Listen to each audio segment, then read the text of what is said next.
Welcome back, everyone. I have something a little unusual here today. So this is kind of a horse of a different color. For most of you who are following my channel, you know that the lion's share of guitars that I work on tend to be Gibsons, Fenders, Martins, Taylors, etc. So this guitar is now completely calibrated, and I'm about to show you that. I'll go through a quick tuning check, and then we're going to back up, and I'm going to go through step by step all the things that I did to this guitar to get it to this point.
So we're going to start here at the bridge, and as you can see, this is essentially like a Jazzmaster knockoff.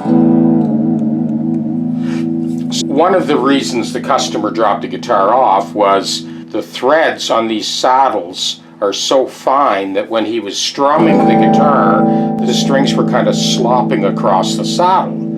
The challenge was to cut the slot in that rotating saddle. Have a look at this. This is how I ended up accomplishing this. I had my buddy Matt here with me in the shop, and it took a couple of Dremel tools simultaneously to cut all the slots in those rotating saddles. So let me show you how I did that.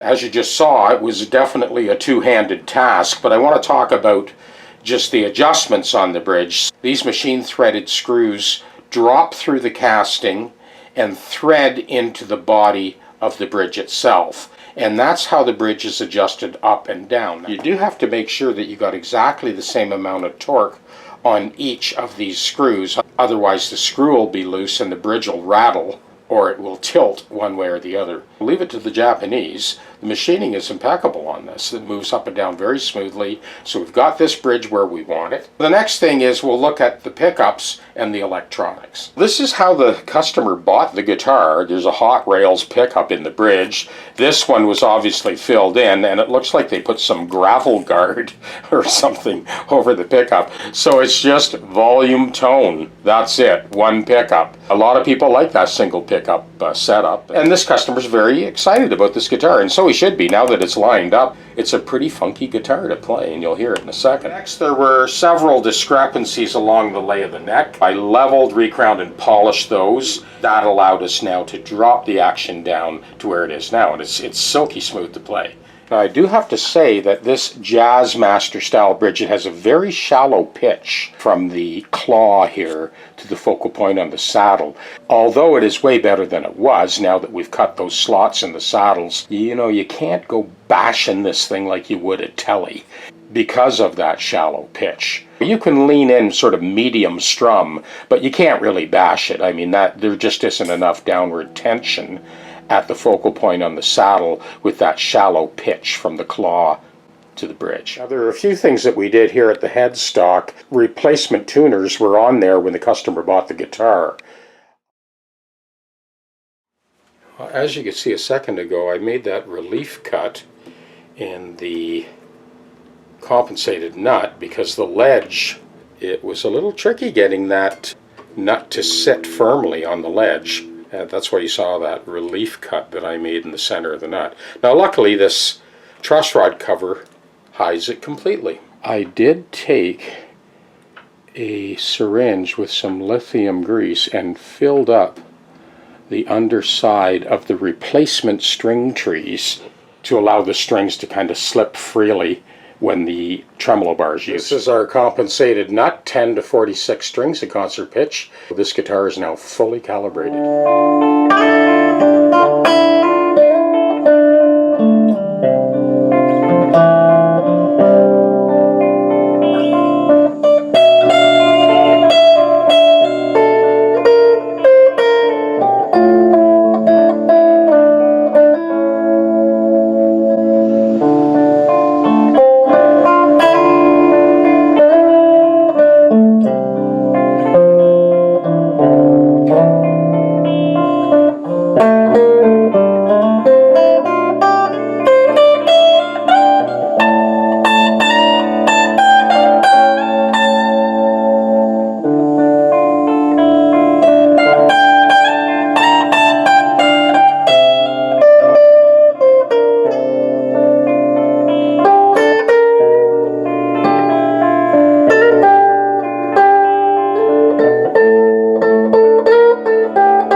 guitar was like this when it came.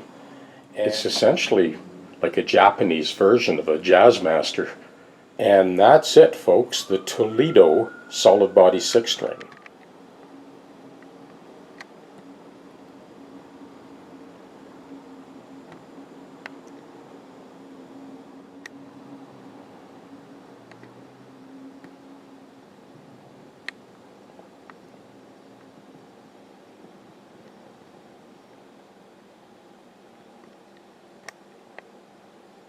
Frets dressed, fully calibrated, and ready for the gig.